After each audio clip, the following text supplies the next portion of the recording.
Okay. Oh, come on, man. We're mic'd up this time, so I know you guys can hear us. Larry, Mr. Feinstein here. Wait, is mine on? I think it's on. Oh, Jesus, the light should be on. The light. Now it's on. Now it's on? Okay. Well, Larry got us these microphones, courtesy of the Feinstein version of this. I mean, the Feinstein half of this show. So hopefully you guys can hear us loud and clear. Let me get a little closer. Make sure we're both in the frame. Welcome. Yeah. The beginning thing. Oh yeah. Are y'all ready? Because we're ready. Yo, yo, yo, yo, yo. What's up, man? It's your boy, Foster. Feinstein. And we're back with another week of excellent entertainment. Hopefully, you guys that are watching this are going to be entertained and also learn something new about us. Make sure before you finish this video and go all the way to the end that you share this, you subscribe, and you like this video so we can just grow our audience and grow our reach. I second that. He seconded that. You know it's right if he seconds it. Yeah. Uh-huh. So, how was your week? It was pretty good. I think I have no complaints. I was happy with Thursday's podcast. Nice. And I wrote or put up a blog this morning that I think was pretty good. So I kind of gauge myself that way, and everything else is fine. I have my health. Hey, knock on wood, knock on wood. Me too, man. Yeah, my week has pretty much been consistent. Working on my business. The babies keep growing exponentially fast. I can't even imagine. I would have never even thunk it. They say enjoy now because the baby stage is so fast. I'm starting to see what they're meaning by that. Starting a course soon, and yeah. When do you start? What do you mean?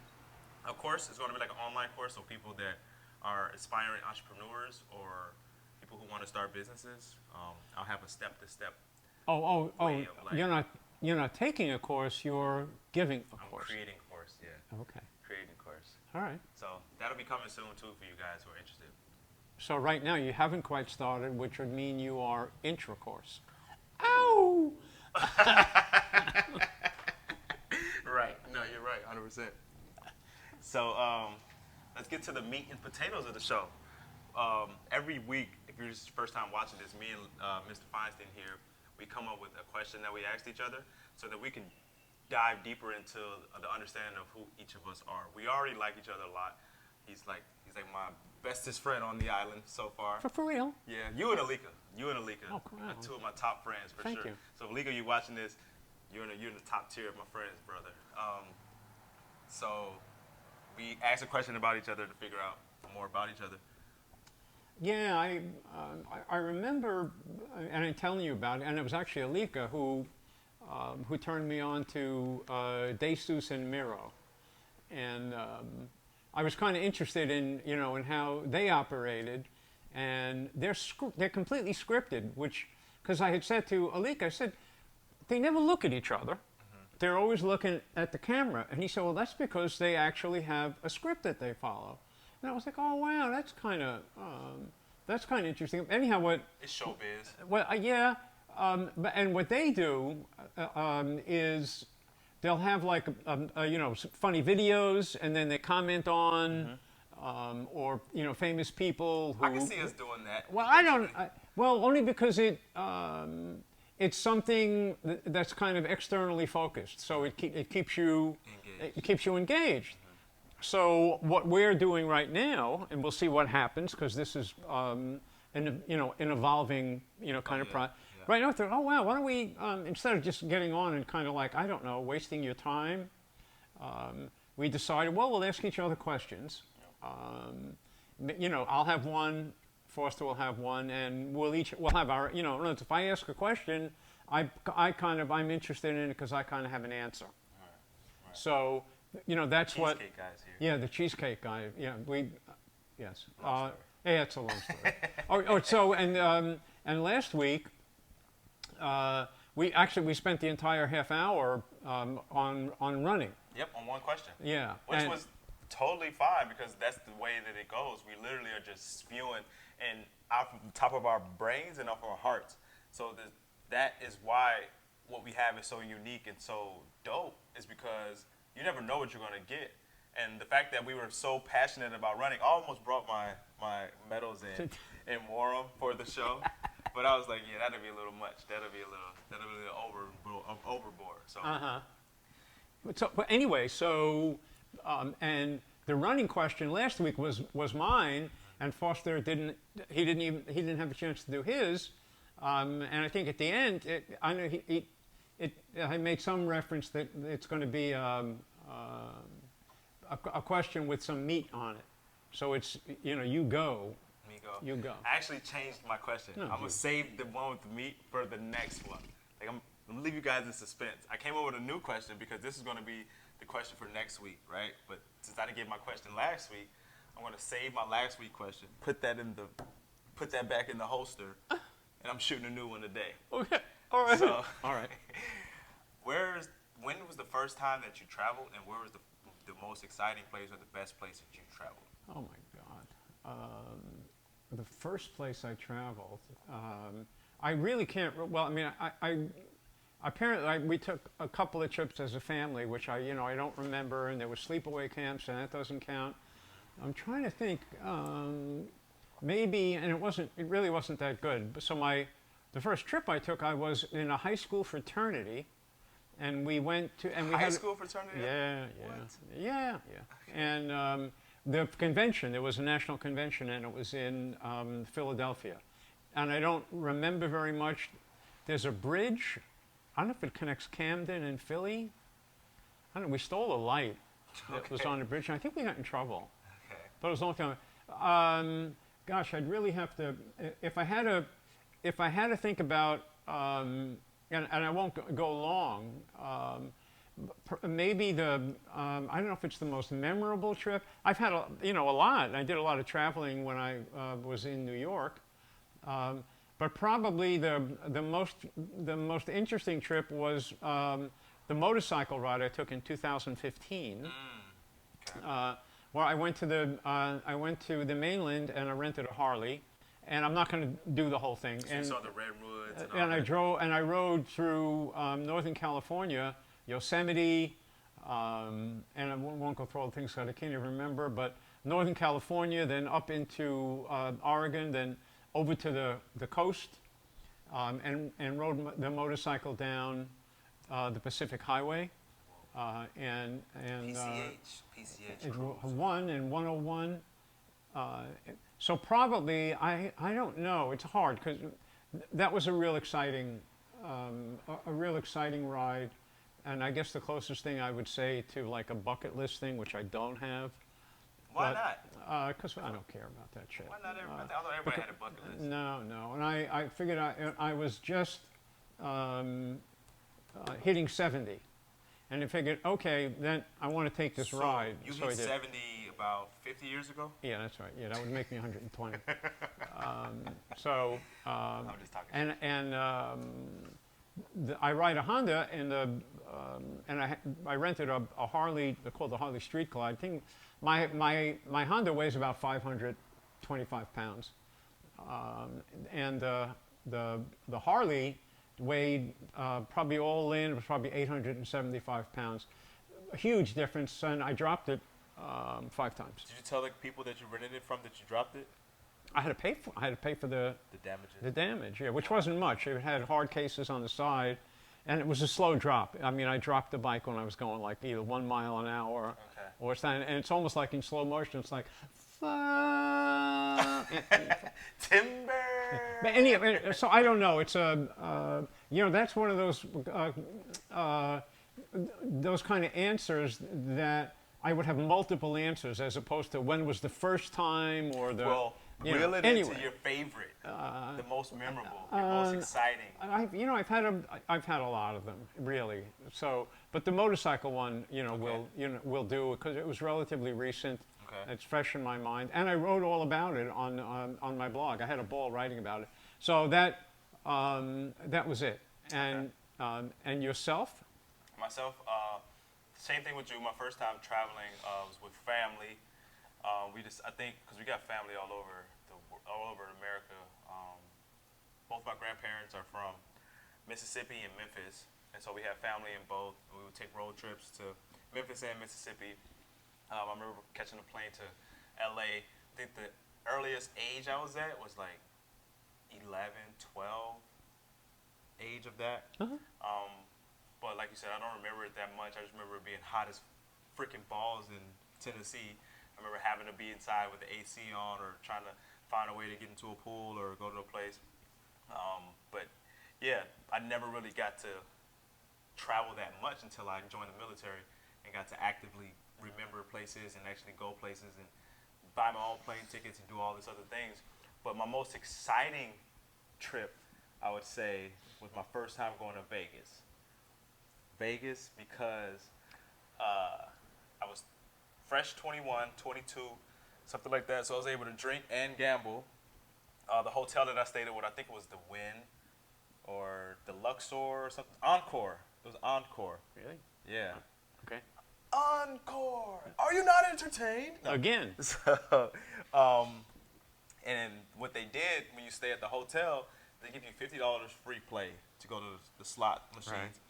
I went downstairs. I was like, okay, what do I do? I put one in $1 slot machine. It was like, oh, okay. Oh, I got $50 free.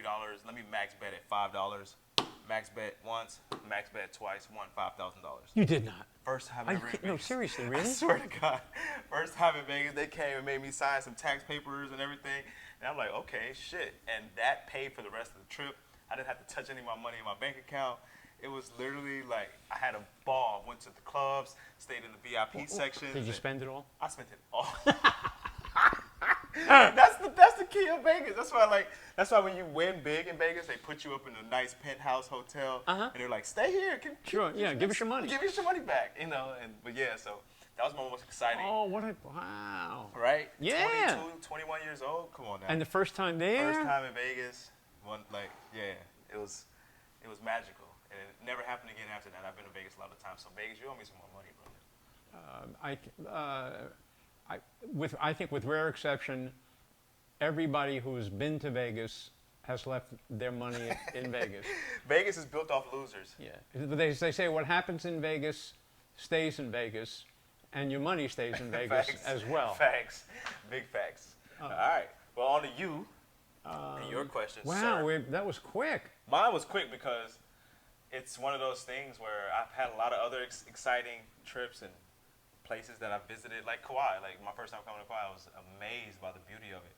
But nothing as memorable as winning $5,000 off of free money and getting to keep all my old money in my pocket. But actually, though, I think when I think about first trip, it probably was what I had said when I went to to Philly, because I was probably 16 maybe, or something. 16, something like that. math. No, don't do the fucking math. A long time ago. 1800s. Yeah, okay. We hitched around in a covered wagon. Yeah, but I'm probably going to keep on thinking about very hard to memorable, because I had a lot of memorable, but I think the first official one was that one. Okay. So my question. Your question. My question is in relation to this shirt. You guys, if it's hard for you guys to see, it's like a koala bear smoking a joint in a V-shaped bamboo tree. I don't know what the heck. It's like a bamboo tree. Yeah. Oh, was it? And then it says out of my tree. Out of my tree. So, because I didn't know if I thought the question that you saved from the last time was going to really be a real doozy, and it was going to fill the half hour. But I figured just in case, I'm going to wear the shirt, and it's going to lead into my question. When is the first time you got high? I remember that vividly. No. So, I think that would be one of those. Okay, like you're, a trip or something. I'd be like, oh, you really have to think about. Usually, it would be like, there are certain questions about what first time you got high, the first time when you lost your virginity, which we're not doing. That was always my question today. No, I wouldn't answer. No, so no. So tell me, the first time you got high. First time I got high, I was about 16 years old. I remember riding around with my brother Rico, who I mentioned in the last video, the owner of Dibs, Dreaming is Believing Before Success, the athletic apparel company. That's enough. All right. But he and I purchased some marijuana or weed or loud or that pack, whatever, it's a bunch of different names for weed now. That strong, that stress, can I keep going? No. Yeah, it's okay. But we were 16, we were riding around, and we rolled up a blunt. I think it was a terribly rolled blunt because it was our first time doing it. And we decided to smoke it. And when we smoked it, the feeling that came over me, first of all, my eyes were brake light red. We dubbed the name Brake Light Red after that first encounter of us smoking because it was just bloodshot. Like, I'm talking completely Tomatoes. Like, whoa. And the feeling that I had from my first time smoking was nothing like I've ever experienced in my life. I felt like I was floating. I felt like, those pins and needles. It's like, whoa, kind of like, oh, is somebody coming? Like, it was kind of paranoia. It was kind of uplift, like freeing.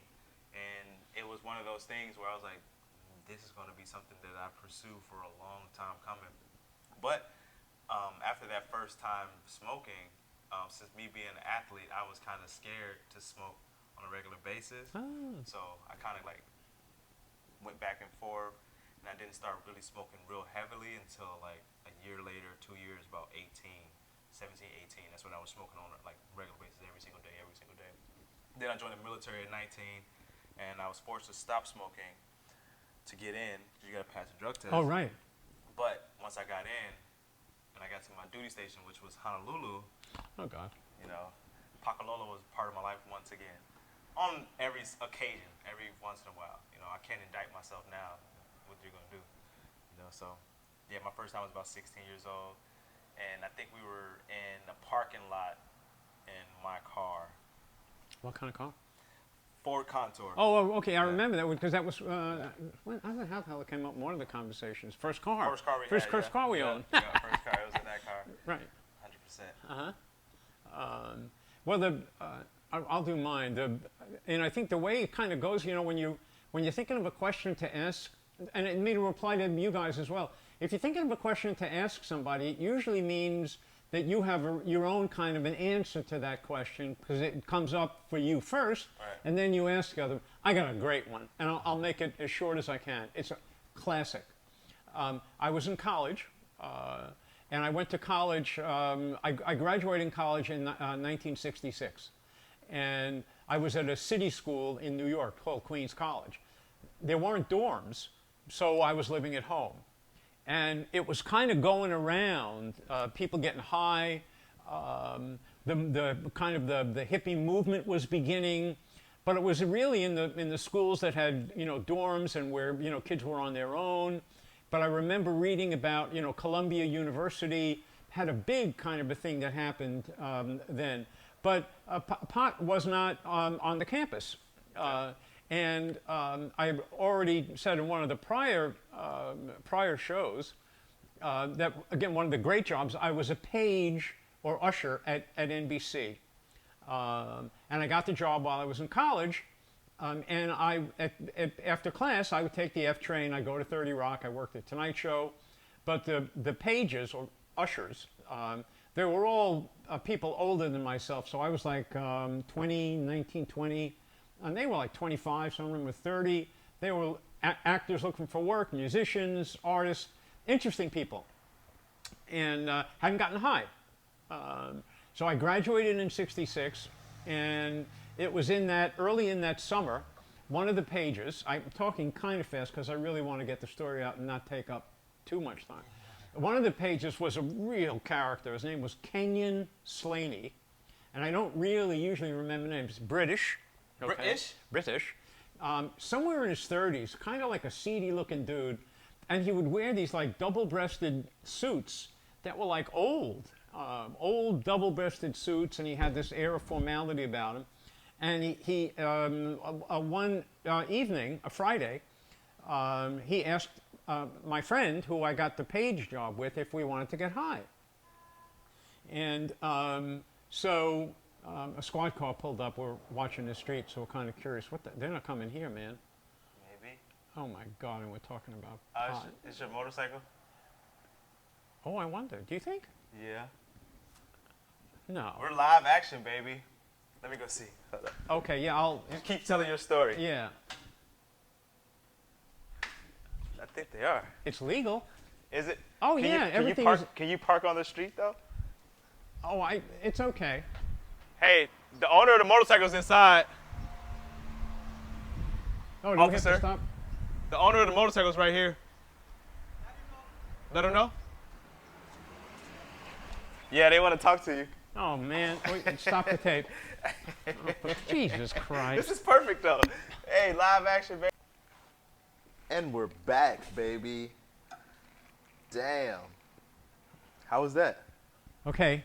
I'm going to save my story because it'll come back again because my first time getting high. We had to stop the tape. This is not theatrics. This shit really happened. We mentioned this before. We're facing the street. So I'm in the midst of my story, and then I had said when we stopped the tape, a squad car pulled up, and the two police get out, and they're crossing the street this way, and they're walking over, and my motorcycle is kind of parked over there. So that, and then Foster went out and said something relating to, can I help you, or, and he said the owner of the motorcycle is here. So, and by the way, I'm fine. They didn't lock him up, luckily. Yeah. So I said, I'm parked at a place I always park. It's on the sidewalk, but I've been parking there for, I don't know, 5 years or. So the police said, somebody called and complained, you're blocking the sidewalk. Which is false. Which is not true. First of all, he wasn't blocking the sidewalk. Second of all, there's nobody in the business district next to us to have complained. Right. And then he said, well, you're not parked in a designated parking spot. The reason why I stopped talking about getting high is because I'm not accustomed to being hassled by the police. And when we were walking back in, Foster and I, he made a comment, something to the effect, this is, black people have to deal with this all the time. Where you just make shit up and say that, oh, we got to call in the description that you fit the description, or they make a call that we were called because you were playing loud music, or they could just say whatever the fuck they want, which is fucked up because they literally lied to his face. I was sitting there, who called?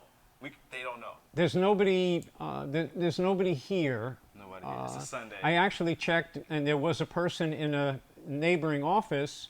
She's a very nice lady. I mean, she didn't call, so it kind of obviously it stopped the tape. It stopped my whole thought process, and I'm not going to go back in and talk about and I was a page, and I'm.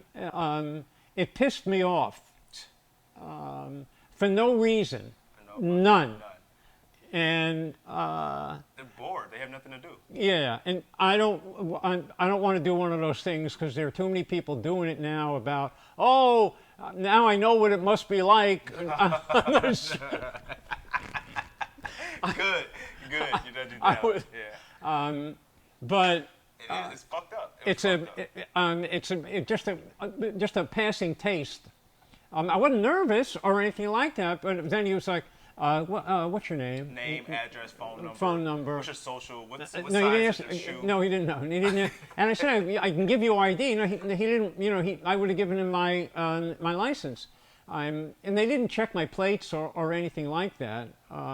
So, anyway, we're live. But what a trip! We're just Welcome to our live. That's the beauty of being live. You guys were here with us. You guys experienced that with us. So you heard them. They heard the motorcycle go by. It's a trike, actually. It wasn't a Yeah, motorcycle. friends. They're friends. Okay. But yeah, so that was a beautiful way to end the show. Maybe we should. Maybe I'll add some siren sounds to the end. It's in the editing. It's too. In a way, it's too bad, and in a way, it's not. Here's the thing, okay? To me, it's more funny than anger provoking. All right. That's not how it is for some other folks. Yeah, shit gets old. That would, present company included. So I can go and say, oh man, you're not going to believe it, but it's not the routine, for me. Right. So, but I also don't want to get off onto a whole tirade about the cops and how abusive they can be and all of that shit. I mean, I don't feel like it's fair. I don't feel like it's fair that the cops have the right to lie. Like, how is it that you can lie to create an investigation and try to incriminate someone at all? Like, you should never be able to lie. You should never be able, especially if you're upholding justice. The whole thing of justice is to find the truth. To use a lie to find the truth is indicative of, like, what is it called when you can set somebody up? When Oh gosh. it's a word for it. Entrapment. Entrapment. Yeah, that's literally entrapment. I was called because somebody told me that you were blocking the road. There's literally one person that walked past with a dog. Yeah. The whole time we've been. And doing I'm the way show. off the road. Boy, am I not, so far. Anyhow, we have an interesting, I wouldn't call it interesting, is a shitty word. We have obviously a real problem with the need for enforcement, the need to be protected. Right. And at the same time, there are terrible abuses Yes. that are a part of the system. Yeah. And all levels of yeah. illegalities. There's white collar crime, blue collar crime, low level street crime that all need attention. Pulling over on your day when you're supposed to be patrolling. It's a Sunday. It's a Sunday. But whatever. Hey man. Yeah, it's I good. appreciate y'all. It's good. Yeah. So anyhow, yes. Thank you very much for watching. Subscribe. Yeah, subscribe. I don't know how I don't know. You're gonna. It'll be interesting to. He is gonna edit. I'll just merge the two together. It'll be. Yeah. It's not like because we stopped. Yeah. And it's going to probably be. It'd be funny. But how's that? I'm leaving it all in there. You guys, I'm leaving it all because I want people to feel what we felt. Here is how we talked. Everything. I want you to get a full taste of it. So we can say unequivocally that Foster and Feinstein is real. Not like Dog the Bounty Hunter. That bullshit. You know what I'm saying? Nothing scripted here. Nothing. What is the word called again? Produced. It's all just live from our brains, from our hearts. Appreciate y'all sticking this long. Subscribe, share this with as many people as you can. Foster and Feinstein is over and out. They go to a different police car. What is it? Is it the month's ending? They're trying to get their quota. I don't know. Yeah. Let's run our numbers up. Fuck the police. Yeah. Thanks a lot. Okay, and we'll see you next week. Bye. That was a good one.